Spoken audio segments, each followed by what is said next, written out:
हम लोग ध्यान देंगे। बहुत सारे लोगों की ट्रेनें फ्लाइट्स वगैरह हैं। आइए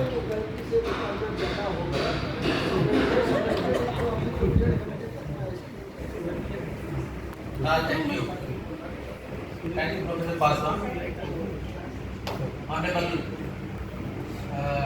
professor R.S. Puri sahab with the chief guest of this function, madam Vrinda ji, Rajperi, professor Pathak ji, Kumaraiah ji, other dignitaries on and off the dais, my dear friends. At the outset, I would like to thank Paswan ji and the department, his team for inviting me here to deliver this very address in this today national seminar. I think I should be speaking in a mixed language. That would be better. Okay. इतनी खा लेते हैं थोड़ा. It is also good for that. तो दोस्तों मैं शुक्रगुजार हूँ और मसीह की टॉपिक पे आता हूँ। बहुत इम्पोर्टेंट टीम है जिस टीम पे आज हम बात कर रहे हैं और 2 दिन आपने चर्चा भी करी होगी। मैं इस मुद्दों पे मैं बात करूँगा अपने वैलिडिटी एड्रेस में। वो 3 मुद्दे हमें कि Ambedkar idea of religion, Ambedkar idea of equality and Ambedkar idea of nationalism. ये तीनों मिला के मैं बात करूँगा। दोस्तों सर ने जो बात परांजपे साहब ने जहाँ से बात शुरू करी थी और जहाँ ख़त्म करी तो मेरे लिए आसान हो गया काम, तो उसी से मैं आगे बढ़ा रहा हूँ। उन्होंने कहा कि रिफॉर्मेशन मोमेंट चले, रिनेसा एंड रिफॉर्मेशन। हम सब हिस्ट्री के स्टूडेंट हैं, शायद आप सब ने पढ़ा होगा। यूरोप में मॉडर्न टाइम्स में ये मोमेंट चलते हैं, इक्वली भारत में भी ये मोमेंट चलते हैं। रिनेसा भारत में एक अलग अनोखे तरह का रिनेसा आया और रिफॉर्मेशन भी है, यानी धर्म सुधार। लेकिन जो भारत में धर्म सुधार का जो आंदोलन चलता है, जिसमें फूले भी हैं, जिसमें उस जमाने के तमाम रिफॉर्मर हैं 19वीं सेंचुरी के, ये सारे लोग और भी पीछे जाए तो पिछले लोग भी धर्म के मुद्दे को बहुत महत्व देते हैं। बड़ा एक इंटरेस्टिंग मामला है, बल्कि मैं इसको थोड़ा क्रिटिकली भी देखता हूँ। हमारे यहाँ भौतिकतावादी चिंतन ज़्यादा नहीं है, इस मामले में हम पुअर है। हमारे पास ले देखिए एक मेटेरियलिस्टिक है, आप जानते हैं उसका नाम चार्वाक, उसका भी हम मखौल उड़ाते हैं। चार्वाक का पूरा लिटरेचर जला दिया गया। खैर मैं चार्वाक पे बात नहीं कर रहा, धर्म की बात कर रहा हूँ। हम लोग बहुत धार्मिक लोग हैं, हाईली रिलीजियस लोग हैं।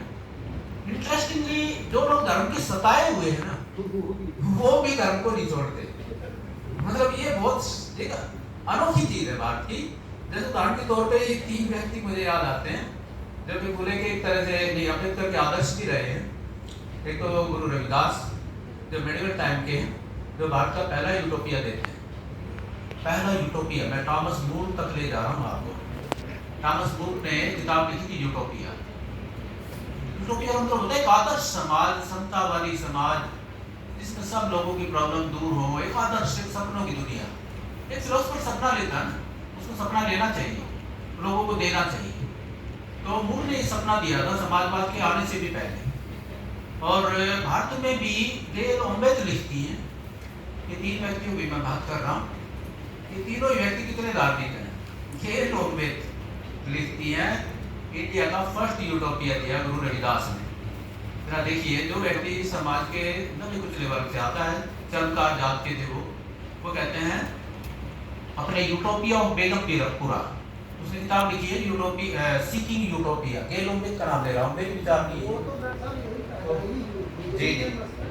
तो वो उसमें लिखते हैं सीकिंग यूटोपिया में कि गुरु रविदास सपना लेते हैं पहला यूटोपिया ऐसा चाहूं राज में, जहां मिले सबन को अन्न, छोट बड़ सम बसें, रैदास रह प्रसन्न। ये मैं नहीं कह रहा, ये मैं गेल ओम्बेद की बात कर रहा हूँ, बल्कि इससे प्रेरित होकर मैंने एक और किताब अभी रिसेंटली लिखी है। ICHR ने मुझे इसके लिए फंड किया है, सीकिंग सत्य धर्म। ये दूसरा यूटोपिया है, ये भारत का दूसरा यूटोपिया है जो इक्वलिटेरियन सोसाइटी की और धर्म के बेस पे, इंटरेस्टिंगली धर्म के बेस पे इक्वलिटेरियन सोसाइटी की बात करता है। वो है फूले का यूटोपिया, सत्य धर्म का विचार। उन्होंने किताब लिखी थी, आप सब जानते होंगे, सार्वजनिक सत्य धर्म पुस्तक। फूले के गुरु हैं, फूले ने अपना गुरु माना, सॉरी अम्बेडकर के गुरु हैं। तो मैंने उस किताब का टाइटल इससे प्रेरित होकर ही लिखा है, सीकिंग सत्य धर्म, the spiritual utopia of Jyotirao Phule and his reformation movement. ये अभी रिसेंटली मैंने कंप्लीट किया है। उससे पहले मैं Indian institute of advance study में फुले पे काम कर चुका हूँ और वो भी मोनोग्राफ जो है पब्लिश हो गया है। तो खैर आज हम बाबा साहब की बात कर रहे हैं। तीसरा जो यूटोपिया है वो डॉक्टर अम्बेडकर देते हैं, वो है नवयान का विचार। क्योंकि बाबा साहब हिंदू धर्म को छोड़ देते हैं लेकिन बौद्ध धर्म की भी एक अलग ही इंटरप्रिटेशन करते हैं, क्योंकि बुद्धिज्म में भी प्रॉब्लम आ गई है। ये जो हीन यान मायान ये एक्सेप्टेबल नहीं थे बाबा साहब। वो बुद्धिज्म की एक अलग अनोखी तरीके से अपने यूटोपियन वे में इंटरप्रेट करते हैं। That is the idea of utopia. Interestingly तीनों व्यक्ति धर्म के सताए हुए, लेकिन ये धर्म को बहुत महत्वपूर्ण मानते हैं। हमारी परंपरा है, अब क्या करें, जैसी भी है, तो हमें धर्म की बहुत जरूरत, धर्म के बिना रह ही नहीं सकते। लेकिन अब ये लोग धर्म के विचार क्यों देते हैं सभी लोग, और धर्म का एक नए ढंग से, यूटोपियन ढंग से क्यों इंटरप्रेट करते हैं। असल में देखिए, मैं इनको यूटोपिया कहता हूँ, और भी यूटोपिया है वैसे, बहुत सारे सुधारकों ने और भी दिए हैं उस विचार जो सो कॉल्ड ग्रेट ट्रेडिशन से आते हैं। लेकिन उन सब में वर्ण व्यवस्था का आइडिया इतना गहराई से डीपली रूटेड इंस्टाइंड है। जब वर्ण व्यवस्था को आप मान रहे हो अपना आदर्श, तो यूटोपिया कैसे हो सकता है? क्योंकि वर्ण व्यवस्था तो जरा गौर करिए। कई लोग कहते हैं वर्ण तो अच्छा था, जात अच्छी, जात खराब है, छुआछूत खराब है। ये बहस तो उसी दिन खत्म हो गई थी जब गांधी अम्बेडकर डिबेट चल रही थी। और अम्बेडकर ने कहा था, क्या कहा था अम्बेडकर ने, कि आप वर्ण के बेस, वर्ण को अगर आप आदर्श मानेंगे तो छुआछूत को खत्म नहीं कर सकते, क्योंकि caste is by product of varna and untouchability is by product of caste. ये सीक्वेंस है, हिस्ट्री में ऐसे ही हुआ है। पहले वर्ण का विचार आया, उससे असल में बनी जातियां और जातियों से बनी छुआछूत, तो उसको यूटोपिया तो नहीं कह सकते। एक और बात, धर्म का विचार, धर्म कैसा होना चाहिए। मैं फुले का और अम्बेडकर का आइडिया ऑफ धर्म की बात करता हूँ। अब धर्म का जो हिंदू परंपराएं हैं, एक परंपरा नहीं, हिंदू धर्म में बहुत सारी परंपराएं हैं, जिनमें से कुछ परंपरा बौद्ध धर्म, जैन धर्म के रूप में निकल गई। ओके, सो कॉल्ड जो ग्रेट ट्रेडिशन की परंपराएं हैं, उनमें धर्म की बहुत सारे मीनिंग दिए जाते हैं। आप सब जानते हो, धर्म का अर्थ जो है कर्मकांड भी है, धर्म का अर्थ जो है ये पाखंड भी है, धर्म का एक अर्थ ड्यूटी भी होता है ना। धर्म का अर्थ जो है, गांधी जी लिखते हैं, छुआछूत जो है ये आपद धर्म के रूप में आई। मैं बड़ा हैरान हो गया, गांधी जी छुआछूत के खिलाफ थे, लेकिन किस तरह से इंटरप्रेट करते हैं, ये तो आपद धर्म था। देखो, मतलब एक ऐसा था, आपदा के टाइम में छुआछूत को अपनाया गया, मतलब अजीब इंटरप्रिटेशन है। एक और इंटरप्रिटेशन है, भाई आप युद्ध करो क्योंकि तेरा धर्म है। अब बड़ा कंफ्यूजन हो जाता है, धर्म है क्या फिर? अब ये सब तो धर्म नहीं हो सकता, क्योंकि इसमें बहुत सारा अधर्म भी है। तो यहाँ पे फुले आते हैं अपना आइडिया ऑफ सत्य धर्म लेके। वो कहते हैं सत्य ही आधार है, हर चीज का आधार सत्य ही होगा। विज्ञान का आधार भी सत्य होगा, तो धर्म का भी आधार सत्य होगा। वो कहते हैं सत्यमेव जयते। आप सबने सुना है, हमारी उपनिषद की परंपरा है, सत्य की जीत होगी। सत्यम शिवम सुंदरम, मानते ना। तो यहाँ शिवा की धरती पर बैठे हैं, वहां शिवा का और मतलब सत्यम शिवम सुंदरम। ICHR का लोगो भी है, उसमें भी इसी तरह का एक विचार डाला है हमारे कंवर साहब ने, जो मेरे डिपार्टमेंट से आते हैं, कि सत्य ही सर्वाइव करेगा।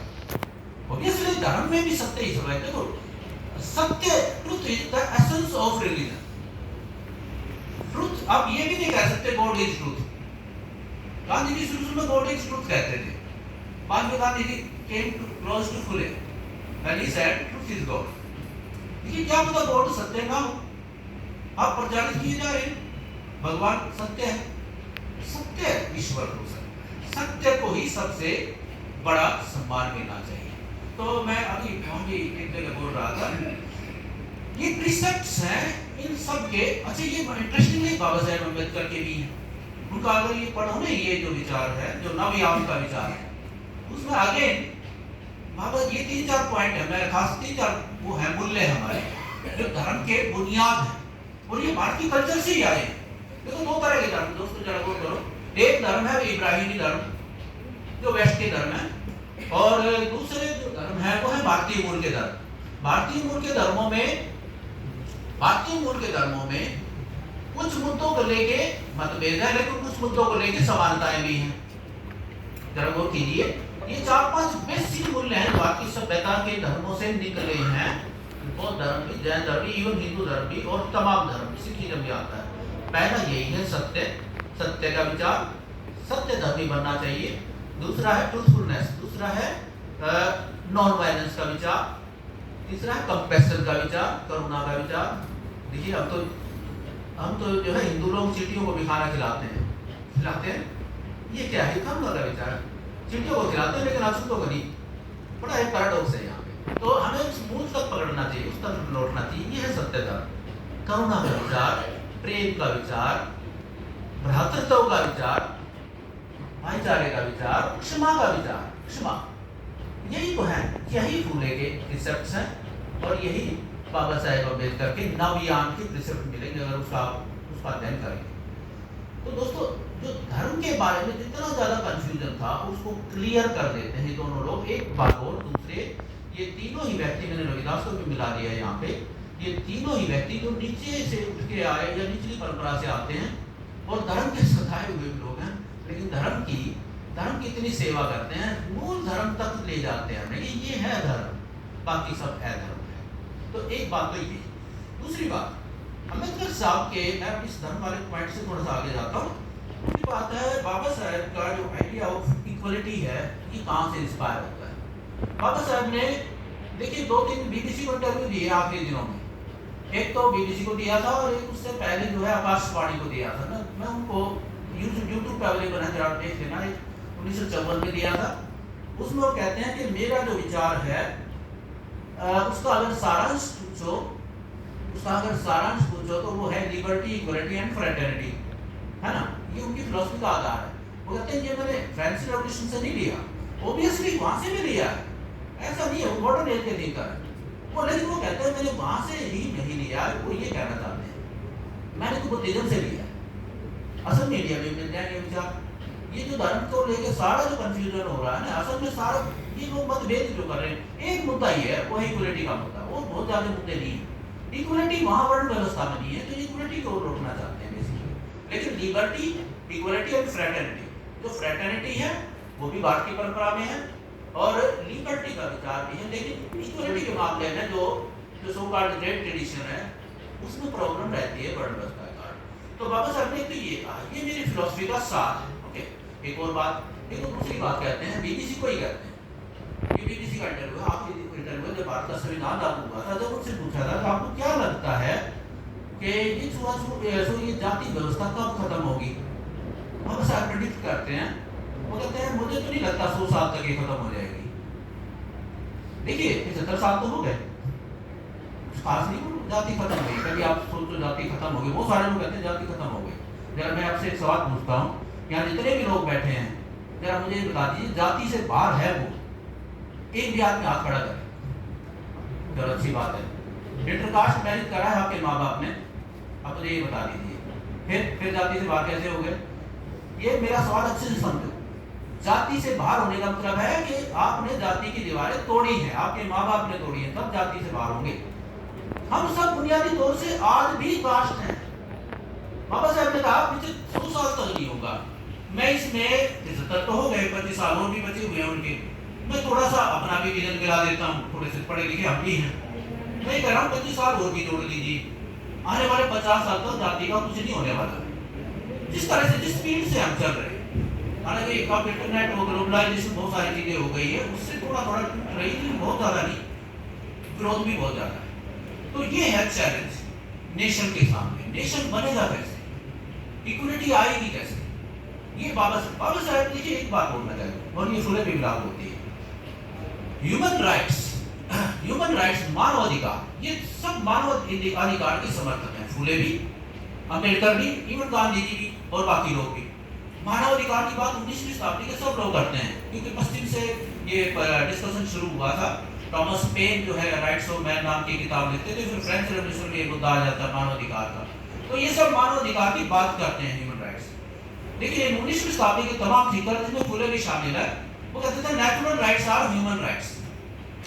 प्रकृति ने दिया है हमें, प्रकृति बराबरी से देती है, भेदभाव नहीं करती, तो हम कौन होते हैं भेदभाव करने वाले, है ना। वो कंसेप्ट उनका कि नेचर ने जो दिया वही हमें स्वीकार करना है। लेकिन इसमें अम्बेडकर इस डिबेट को एक नए एंगल तक ले जाते हैं। देखिए जरा ये पढ़ने की चीज है। अम्बेडकर कहते हैं नेचर से राइट नहीं मिलते, हालांकि हम फुले के अनुयायी जरूर हैं, गांधी भी कहते हैं नेचुरल राइट्स की बात, लेकिन अम्बेडकर कहते हैं राइट्स नेचर से नहीं मिला करते। नेचर में तो बाय राइट भी है, नेचर में तो डार्विन की थ्योरी भी लागू होती है, सर्वाइवल ऑफ द फिटेस्ट। तो अम्बेडकर कहते हैं जो राइट्स हैं, गौर करना जरा, थोड़ा सा बैठो, जो राइट्स हैं ये कहाँ से, ये कैसे आते हैं, ये संघर्ष करने से एक्वायर होते हैं, इसके लिए लड़ना पड़ता है, अधिकार मांगने से नहीं मिला करते हम जैसे जानते हैं अधिकार। और दूसरा law are sorry rights are ensured by the law. Ambedkar इसमें लॉ का एक एंगल लेके आते हैं क्योंकि लॉ के वो एक विद्वान है ना, संविधान के निर्माता भी है हमारे। अम्बेडकर कहते हैं फंडामेंटल राइट्स जो मौलिक अधिकार है, मौलिक अधिकार, ये एक नया कंसेप्ट देते हैं कि भाई मूल अधिकार जो कि लॉ से एंश्योर और जिसके लिए हमें संघर्ष करना पड़ेगा, ऐसे ही आसानी से नहीं मिलेंगे क्योंकि लोग छोड़ेंगे थोड़ा ना, जिन लोगों ने हमारे अधिकार दबा रखे। तो अम्बेडकर इसको, इस राइट्स वाली डिबेट को, ह्यूमन राइट्स की डिबेट को यहाँ तक लेके आते हैं। तो इस तरह से कंप्लीट होती है डिबेट। हमें संविधान के जरिए, कानून के जरिए अपने लोगों को अधिकार मिलते हैं, महिलाओं को अधिकार मिलते हैं, दलित को अधिकार मिलते हैं, माइनॉरिटीज को भी मिलते हैं, तमाम लोगों को। तो एक बात इसमें थोड़ा सा ये मैं जोड़ना चाहता था। अब मैं नेशन बिल्डिंग के पॉइंट पे आता हूँ। राष्ट्र, क्योंकि समय थोड़ा सा कम है, राष्ट्र निर्माण के लिए अम्बेडकर का क्या कंट्रीब्यूशन है? देखिए, राष्ट्र के मार्ग में सबसे बड़ा राष्ट्र बनेगा कैसे, बहुत बहस चल रही थी, सब कह रहे थे राष्ट्र बनाना है अम्बेडकर के टाइम में।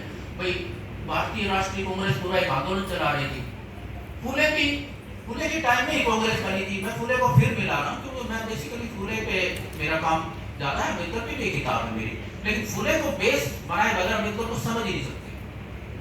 19वीं शताब्दी में कांग्रेस बनी तो फुले ने पता क्या कहा, भाई आप चंद लोग जो सो कॉल्ड हाई कास्ट से आते हो, कुछ ज्यादातर ब्राह्मण जाति से, आप इस तरह से राष्ट्र कैसे बनाओगे? इनसे राष्ट्र नहीं बना करता, इतने से लोगों से। तो फुले कहते हैं राष्ट्र जब बनेगा जिसमें गुरबी भी शामिल होंगे, जिसमें माली भी शामिल होंगे, जिसमें धनगर भी शामिल होंगे, जिसमें महार मातन ट्राइबल लोग भी शामिल होंगे, जिसमें तमाम तरह के लोग जो भारत के लोग हैं, किसान, ये सब जब उनकी आवाजें सुनने को मिलेंगी तब राष्ट्र बनेगा। और इसी बहस को अम्बेडकर एक नया रूप देते हैं, नए डायमेंशन देते हैं। वो कहते हैं राष्ट्र जो बनाना है हमें, यहाँ बात कर रहे हो आप राष्ट्र बना लिया आपने या राष्ट्र की ओर बनाने की ओर चल रहे हो। वो कहते हैं मैं तो नहीं मानता भारत में राष्ट्र बन गया। वो कहते हैं even India cannot even claim to be called United States of India. जैसे अमेरिका बना था ना, अमेरिका बड़ा अजीब ढंग से राष्ट्र बना है। कुछ तो उन्होंने कॉलोनीज जो है वो आपस में एक हो गए अपने स्वार्थों के कारण, कुछ कॉलोनी धीरे धीरे उन्होंने जोड़ ली, कुछ खरीद ली, ये 51 स्टेट ऐसे बने। तो वो कहते हैं हम तो वो भी नहीं कह सकते अपने आप को, हम तो वो भी नहीं कह सकते यूनाइटेड स्टेट्स ऑफ इंडिया। लेकिन एक बात होती है, इसका मतलब ये नहीं कि वो इंपीरियलिस्ट लोगों के क्लोज थे, वो भी कहते थे, साम्राज्यवादी भी यही कहते थे। इसी तरह की बात करते हैं। भारत जो है, भारत में there are millions of nation in India, वो उस तरह से आलोचना करते हैं डिवाइड एंड रूल के तहत। अम्बेडकर एक बात वो नहीं करते। इंटरेस्टिंगली ये जो बात है, इस पे एक राय है हमारी तीनों परंपराओं की। तीन परंपराएं आती है राष्ट्रीय आंदोलन के दौरान। एक है कल्चरल नेशनलिज्म की परंपरा, जो कि विवेकानंद आगे बढ़ाते हैं। दूसरी परंपरा है सेकुलर नेशनलिज्म की, जो कांग्रेस आगे बढ़ाती है, गांधी और नेहरू। और तीसरी परंपरा है दलित बहुजन परंपरा। ये तीनों ही परंपराएं एक बिंदु पे मिलती है। पता क्या? तो वो बिंदु है कि भारत की जो सभ्यता है, भारत की सभ्यता संस्कृति को हमें जोड़ती है। अम्बेडकर ने 19 साल की उम्र में एक आर्टिकल लिखा था, caste in India, its genesis, mechanism etcetera. देखा होगा वो आर्टिकल, आप जरा देखना।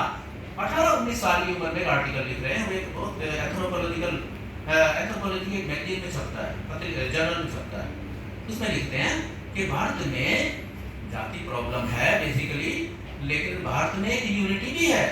You find a unity, वो कहते हैं a deep intense feeling of unity in Indian civilization, जो एक कोण से लेकर दूसरे कोण तक फैली हुई है।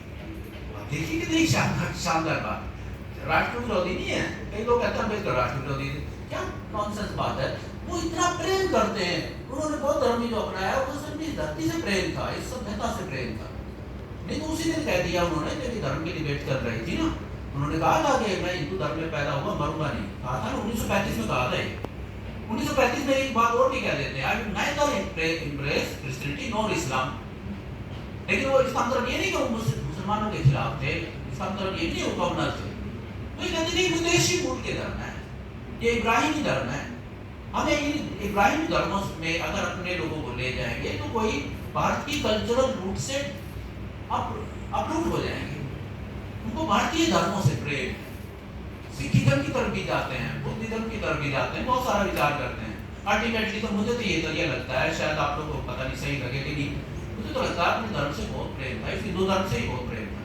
हालांकि आलोचना करते, प्रॉब्लम सिर्फ जाति की थी और कुछ नहीं।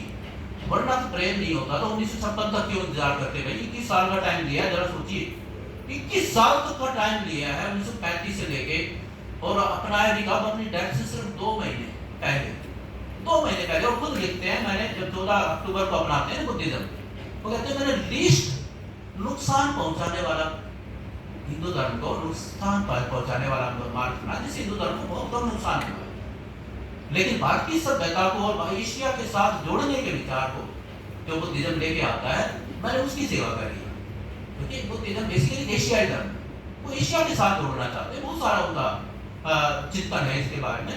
तो बाबा साहेब अम्बेडकर अल्टीमेटली जो बुद्धं शरणं गच्छामि की जो बात करते हैं, और उसमें फिर आखिरी किताब उनके जीवन की बुद्धा एंड हिज धम्मा, जरा वो पढ़ लीजिए। आखिरी प्रीफेस लिख के वो इस दुनिया से गए थे, आखिरी प्रीफेस लिख के वो चले गए, यानी पूरा कर गए। ये किताब पढ़िए, इसमें उनका नवयान का कंसेप्ट आपको दिखाई देगा। इसमें आगे वही भारत की जो कल्चर है, इसको जिससे वो भारतीय सभ्यता संस्कृति इसके मूल्यों से प्रेम दिखेगा। तो इसका मायने ये हुआ, देखिए उनके धार्मिक चिंतन में भी जब आप जाओ, उनके सामाजिक चिंतन में भी जाओ, राजनीतिक चिंतन में भी जाओ, हर जगह ये विचार दिखता है कि भारत को तोड़ने वाले विचार की तरफ नहीं जाते, वो भारत को जोड़ने की, भाई हमें सभ्यता के बेस पे, अपने मूल्यों के बेस पे एक राष्ट्र बनाना है, हमें राष्ट्र बनाना है, लेकिन उस तरह से नहीं बनाना जिस तरह से कांग्रेस बना रही है। इसी क्रम में वो 2-3 चीजें और कहते हैं, जैसे मुस्लिम अलगाववाद की एक समस्या पैदा हो गई। वो कहते हैं ये जो समस्या है ना, इस पे किताब लिखते हैं, पाकिस्तान और द पार्टीशन ऑफ इंडिया। इस किताब को पढ़िए जरा, ये आई ओपनर किताब है, ये एक विजनरी किताब है जो 1943 में लिखी, पाकिस्तान का प्रस्ताव होने के तुरंत बाद लिखते हैं। वो इस किताब को लिखना शुरू हो जाते हैं 40 के बाद, 43 में पब्लिश हुई, 46 में इसका नया एडिशन निकाला, थॉट्स ऑन पाकिस्तान से पाकिस्तान और द पार्टीशन ऑफ इंडिया। इस किताब में देखिए वो कहते हैं ये जो मुस्लिम अलगाववाद की प्रॉब्लम है, ये एटर्नल अपीजमेंट का परिणाम है। एक बात मुस्लिम, ये वो कह रहे हैं you are appeasing the non अपीजेबल्स। ये मुस्लिम लीग की को किस तरह से अपीज किया जा रहा था कांग्रेस द्वारा, कांग्रेस के नेताओं द्वारा, you are appeasing the non appeasable and you are ignoring the non ignorables. जरा सोचिए बात। वो कहते हैं आप जिन लोगों को इग्नोर नहीं करना चाहिए उनको इग्नोर करे जा रहे हैं, और जिनको अपीज नहीं किया जाना चाहिए उनको अपीज करे जा रहे हैं। तो उनकी वो कहते हैं पहले ये मांग आती है सेपरेट इलेक्टोरेट की, फिर 14 पॉइंट आ जाते हैं, फिर अल्टीमेटली जो है वो अधिमान की बात करते हैं, मुस्लिम मेजोरिटी प्रांतों में ये अधिमान मिल जाए, अल्टीमेटली अलग नेशन की बात करते हैं, सब कुछ मानते चले जाते हो आप। लेकिन एक बात और भी कहते हैं, जब आपने सब कुछ मानते चले गए, प्रॉब्लम इतनी कॉम्प्लिकेट कर दी है, तो अब इसका इलाज क्या है? और अंग्रेज भी हैं, वो जाएंगे नहीं इस प्रॉब्लम का, जब तक वो इस प्रॉब्लम को डिवाइडेड रूल भी चल रहा है, तो भारत को आज़ादी भी चाहिए। वो कहते हैं अब इस सिचुएशन में, हालांकि वो कहते हैं the idea of Pakistan is not profound नहीं है, हिस्टोरिकल बेस नहीं है, इसका कोई थ्योरेटिकल बेस नहीं है, टूनेशियन थ्योरी का कोई आधार नहीं है, ये कहते हैं बाबा साहब। लेकिन साथ में फिर कोई कहते हैं कि अब जिस दिशा में हम बढ़ चले हैं ना, हिस्ट्री का कोर्स गलत दिशा में चल पड़ा। अब इस सिचुएशन में पाकिस्तान को बनाना शायद मजबूत भारत बनाने के लिए जरूरी होगा। यहाँ आगे उनका भारत के प्रति प्रेम दिखता है, और यही विचार इसी कंक्लूजन पे पटेल पहुंचते हैं कि जब शरीर का एक अंग खराब हो जाए तो बेहतर ये ऑपरेशन से उसको काट दो ताकि बाकी का शरीर बचे। ये पटेल का विचार है। ये विचार, इस विचार तक पटेल आए कब? पटेल और नेहरू पता कब आए? अम्बेडकर को पढ़ने के बाद और अपना खुद अनुभव लेने के बाद। एकदम नहीं आया, इस किताब का मखौल उड़ाया उन्होंने, शुरू में इग्नोर किया, लेकिन 46 में हालत बन गया और संभावी हो गया, क्योंकि आपने ही वो हालत बनाए। तो अल्टीमेटली उनको नेहरू भी और हमारे पटेल साहब भी इस विचार तक सहमत हो गए। तो इस तरह से वो मुस्लिम अलगाववाद की प्रॉब्लम का भारत के हक में एक सॉल्यूशन सजेस्ट करते हैं। हालांकि उस तरह से सॉल्यूशन नहीं हो पाया। वो तो कहते थे बड़ा एक रेशनल तरीके से विभाजन होना चाहिए, ठंडे दिमाग से सारी चीज़ें होनी चाहिए, और आखिर में भी एक दरवाज़ा खुला होना चाहिए कि ये लोग आना चाहें तो फिर भी वेलकम है। एक और बात है, वो कहते हैं हमें यहाँ तो पूरा राष्ट्र बना के दे दिया, लेकिन और भी माइनॉरिटी है देश में, और भी माइनॉरिटी है, कुछ सोशल माइनॉरिटी भी है, कुछ रिलीजियस माइनॉरिटी है, तो माइनॉरिटीज राइट हमें देने होंगे, संविधान के जरिए देने होंगे। बड़ा एक इंटरेस्टिंग बात कहते हैं, ये सारी डिबेट बहुत प्रोफाउंड लेवल की डिबेट है। वो कहते हैं मेजॉरिटी को रूल करने का हक है, मान लिया, माइनॉरिटी इस शर्त पे इसके लिए सहमत होते हैं कि मेजॉरिटी रूल करेगी, लेकिन इसका मतलब ये नहीं है कि मेजॉरिटी मनमानी करेगी। वो कहते हैं हम इस शर्त पे एग्री हुए हैं कि आप रूल करो मेजॉरिटी होने के नाते, लेकिन हमारे राइट प्रोटेक्ट किए जाए। माइनॉरिटी के राइट कानून के जरिए, संविधान के जरिए प्रोटेक्टेड होने चाहिए। ये है अम्बेडकर का विचार माइनॉरिटी राइट्स के प्रति, दलित राइट्स के प्रति। दोस्तों अब आजकल किस तरह से किया जा रहा है कि माइनॉरिटी को बिल्कुल क्या हम क्रश कर देंगे? कोई भी माइनॉरिटी है तो उनको राइट्स संविधान ने गारंटी दी है। तो आज के संविधान में अम्बेडकर के बनाए संविधान में गारंटियां दी गई हैं, और वो गारंटियां जब तक रहेंगी देश एक बना रहेगा, वरना देश के लिए एक खतरा बन जाएगा। बस मैं कंक्लूजन पॉइंट पे आ रहा हूँ दोस्तों। एक और प्रॉब्लम है, वो है क्षेत्रवाद की प्रॉब्लम। देश में भाषावाद, क्षेत्रवाद की प्रॉब्लम भी देश के लिए राष्ट्र बनाने के मार्ग में बहुत बड़ा चैलेंज था। अम्बेडकर ने इसमें भी विचार किया है। थॉट्स ऑन लिंग्विस्टिक स्टेट्स नाम की उनकी एक रचना है, किताब है। इसमें कहते हैं कि जो भाषाई आधार पे राष्ट्रवाद का, ये जो क्षेत्रवाद का विचार हो रहा है राज्य का, ये बड़ा खतरनाक है। भाषाओं के आधार पर राज्य बनाओगे तो लिंग्विस्टिक नेशनलिज्म जाग जाएगा, जैसा यूरोप में हुआ। यूरोप में सारे राष्ट्र भाषाई आधार पे बने हैं। वो कहते हैं वो प्रॉब्लम आ जाएगी, लेकिन भारतीय सभ्यता ऐसी नहीं है जिसमें एक भाषा के आधार पर राज्य बनाया जा सके या राष्ट्र बने, क्योंकि हम सब बेसिकली इसी सभ्यता में, जिसको कहते हैं यूनिटी इन डाइवर्सिटी, वो विचार नहीं है, वो टूट जाएगा। तो इसलिए वो कहते हैं कि भाषा के आधार पर जब आप राज्य बनाए तो इसमें दो बातें याद रखिए। एक तो वन लैंग्वेज वन स्टेट का विचार नहीं होना चाहिए, बल्कि वन स्टेट वन लैंग्वेज होना चाहिए। ये बड़ा समझने की बात है, one state one language, one language one state नहीं। नंबर दो, दूसरी बात कहते हैं एक भाषा ऐसी होनी चाहिए जो सबके लिए स्वीकार्य हो। तो वो हिंदी भाषा को प्रपोज करते हैं, हालांकि खुद मराठी हैं, कई लोग इसमें ये भी कहते हैं वो संस्कृत की बात करते हैं, लेकिन वो संस्कृत की एक उन्होंने बड़े लाइट लहजे में कही थी वो बात। असल में कॉन्स्टिट्यूएंट असेंबली डिबेट तो पढ़ते नहीं।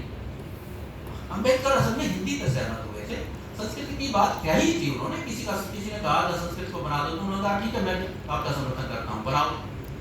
लेकिन संस्कृत को बनाना, खुद संस्कृत के जो मानने वाले लोग हैं वो खुद कितनी संस्कृत बोल लेते हैं, बड़ा प्रैक्टिकल नहीं है, प्रैक्टिकल तो हिंदी ही है। तो दूसरा विचार उन्होंने ये दिया था, और भारत को उन्होंने कहा था क्षेत्रवाद एक खतरा हो सकता है, उनकी खतरा बन भी रहा है। तो लेकिन इसका समाधान एक तरीका और भी बताते हैं, वो है स्मॉल स्टेट्स, छोटे राज्य बनाने होंगे, क्योंकि छोटे राज्य जब बनाओगे तो ये लिंग्विस्टिक नेशनलिज्म को कर्व किया जा सकता है कि छोटे छोटे राज्य ना, एक ही भाषा के कई राज्य बना दो आप, और उसमें मुद्दे कौन से होने चाहिए? राज्य बनाते हो भाषा बड़ा मुद्दा नहीं होना चाहिए, ठीक है भाषा मुद्दा बन गया तो चलो भाषा के आधार पे भी बना रहे हो आप, बना लो, लेकिन मुद्दा ये होना चाहिए क्षेत्रीय असंतुलन। कुछ क्षेत्र पिछड़े हुए, उन पिछड़े हुए क्षेत्रों को ये अलग राज्य बनाओ। जैसे उन्होंने विदर्भ को अलग राज्य की मांग करी थी, ये उन्होंने नक्शे बना के दिए कि किस तरह यूपी के 4 नक्शे, 4 राज्य बनाए जा सकते हैं इसी यूपी के, किस तरह से महाराष्ट्र के राज्य बनाए जा सकते हैं, किस तरह बड़े राज्यों के और छोटे राज्य बनाए जाते हैं। कहते हैं इससे प्रॉब्लम ये हल हो सकती है। और लास्ट की बात है जो वो है अम्बेडकर साहब की चेतावनी। उन्होंने संविधान सभा में चेतावनी दी थी, वो अभी सर भी थोड़ा सा उसका जिक्र कर रहे थे कि इस दिन के बाद जो डेमोक्रेसी के विचार की बात कर रहे थे ना सर, कि भाई डेमोक्रेसी सोशल और इकोनॉमिक डेमोक्रेसी की जो बात है, देखिए उसने क्या नाम है अब्राहम लिंकन ने कहा था, डेमोक्रेसी परिभाषा दी थी, बहुत पॉपुलर हो गई थी वो, democracy is of the people for the people by the people. याद है ना, हम सबको याद है, हमें पढ़ाया गया, रटाया गया, हमने रट लिया, लेकिन इस परिभाषा के अधूरेपन को नहीं समझा। वापस आए रेखांकित करते हैं, ये परिभाषा अधूरी है, डेमोक्रेसी की परिभाषा नहीं है ये सिर्फ पॉलिटिकल डेमोक्रेसी को डिफाइन करती है। Democracy is of the people for the people by the people, ये सिर्फ पॉलिटिकल डेमोक्रेसी है। But what about social democracy? What about economic democracy? वो आखिरी भाषण में संविधान सभा में 26 नवंबर 1949 उस दिन वो कहते हैं कि इस दिन जिस दिन हमने संविधान अंगीकृत किया है, हमने राजनीतिक लोकतंत्र तो बना लिया है, लेकिन हम इस दिन से एक पैराडॉक्स के युग में एंटर कर रहे हैं। इस बड़ा चर्चित भाषण आप सबने सुना होगा, ज्यादा मैं नहीं कहूंगा, कि सामाजिक धरातल पे इस देश में जातियां हैं, इस देश में विभाजन है। वो लोग जो सदियों से दबाए हुए हैं, क्या पता वो लोग अगर सामाजिक लोकतंत्र नहीं बनाओगे, वो इस ये जो संवैधानिक व्यवस्था जो बड़े जतन से हमने बनाई है, पॉलिटिकल सिस्टम, पॉलिटिकल फ्रेमवर्क जो है, पार्लियामेंट्री डेमोक्रेसी, वो कहते हैं वो लोग इसको आग लगा देंगे, तब क्या होगा? तो उसके लिए समय रहते हैं हमें सोशल डेमोक्रेसी बनानी होगी, लानी होगी, क्योंकि इसी तरह हमें इकोनॉमिक डेमोक्रेसी भी लानी होगी, क्योंकि आर्थिक तौर पे बहुत विषमताएं हैं, बड़े बड़े सामंत हैं, बड़े बड़े राजे रजवाड़े हैं, प्रॉपर्टी उनके पास, तो वो हमें बंटवारा भी करना होगा। दोस्तों, अम्बेडकर के विचार उस समय जितने रेलेवेंट थे, आज उससे भी ज्यादा रेलेवेंट है। हर तरह के विचार, चाहे धर्म का विचार हो, चाहे इक्वलिटी का विचार हो, चाहे नेशन बिल्डिंग का विचार हो, ये तीनों भी मैंने 3 बिंदुओं पे बात करी है। ये 3 बिंदुओं पे अगर हम अम्बेडकर उसको समझ लेना, तो हम सही मायने में इसको कहते हैं विश्व गुरु और पता नहीं कैसे कैसी बात होती है, मतलब एक राष्ट्र, मजबूत राष्ट्र बना सकते हैं with these words. Thank you all. जय भीम, जय भारत।